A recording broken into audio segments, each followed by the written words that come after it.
Back in May, we left gifts at this structure on Mount Zhao. Now, last month we checked back in. I'm Kyle, author of Hibagon, Japanese Bigfoot, and I'm sorry I've been inactive for a while. I bent my knee backward in the spring doing some gardening. You know, gardening is a curse from God. And that knee injury really slowed me down. I couldn't do Mount Hiba in the spring. We have big, very big Hiba plans you'll be excited to hear about, but that's in a future video. I did get out a few times this year and just didn't find very much. But anyway, back to checking back on this structure 5 months later. I'll cut right to it. Our gifts were gone. The bouquet, well, yes, of course, but honestly, I expected the dish and the marble to be there still, and they are gone. We looked hard under and around the structure, and yep, they're gone. So, who took them?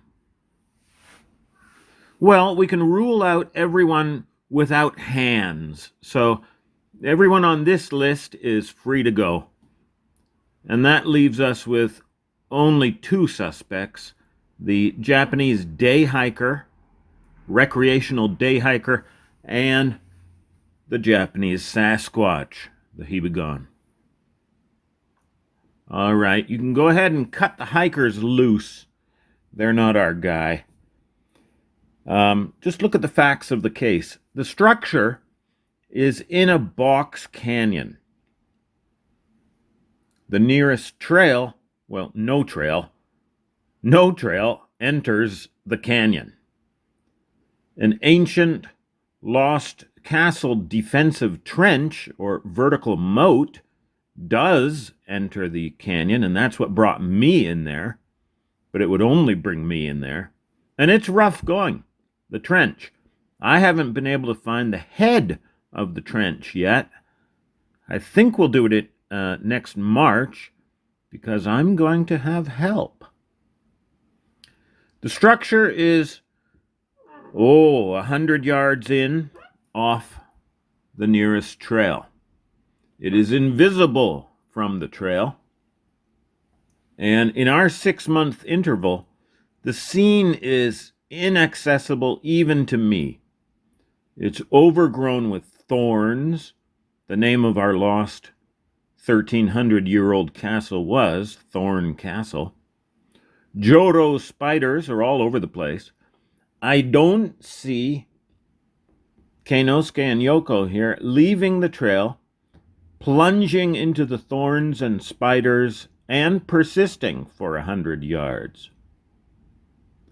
And then I don't see them finding the structure or noticing it, even if it's right in front of their eyes.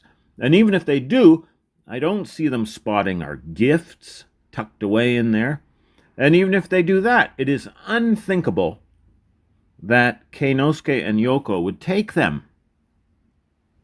Hey, honey, someone put a blue dish and a blue marble in here. Well, grab them, stupid. Grab them. Stuff them in your pocket. Yeah, this is treasure. Yeah, treasure. Listen, people leave gifts at shrines all over the place here. They leave money. And nobody takes anything. No hikers are going to be in here in the first place. It's physically unlikely. And if they drop in from the sky, they're not going to take our trinkets. That's psychologically and culturally unlikely. No, this is our man, and here's why. The logs on the ground all around the structure have been moved. I don't suppose that Keinosuke and Yoko said, "Here, while we're stealing this treasure, let's rearrange logs all around the place." This log, this tree, has been imported in the last 6 months, imported into the scene. See that it is peeled and rootless and stumpless. And it wasn't here before, I know that. Somebody ripped it out of the ground somewhere else, peeled it, and carried it in here. And that is just not classic Japanese senior citizen recreational hiker behavior. It is classic hibagon Sasquatch Bigfoot behavior. And we did, after all, leave our gifts in a hibagon structure.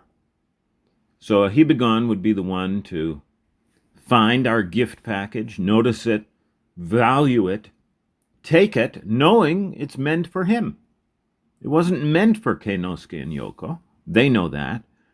And the hibagon knows too. I want to talk more about this tree. That's another video. I want to tell you about this autumn. That's a video. And I really want to tell you about big plans for next spring.